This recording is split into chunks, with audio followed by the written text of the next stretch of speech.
Friends, જો આ રીતે અપૂર્ણાંક સંખ્યા આપી હોય અને એનો ગુસાઅ શોધવાનો દાખલો તમને પરીક્ષામાં પૂછાય તો શું કરવાનું? સૌથી પહેલા તો આપણે ગુસાઅ બરાબર એનું સૂત્ર યાદ રાખવાનું છે કે ગુસાઅ બરાબર અંશનો ગુસાઅ અને છેદમાં જે આવે છે તેનો લસાઅ શોધવાનો, છેદનો લસાઅ.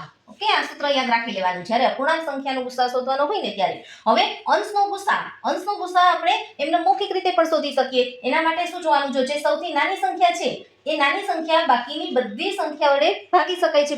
નાની સંખ્યા વડે બાકીની બધી જ સંખ્યા તમે ભાગી શકો છો. જો આ 2 છે તો 2 વડે બાકીની બધી જ સંખ્યા ભાગી શકાય છે. એટલે 2 છે એ શું થયું? ગુસાઅ થયો. હવે એવી જ રીતે લસાઅ શોધવાની પણ શોર્ટ ટ્રીક છે.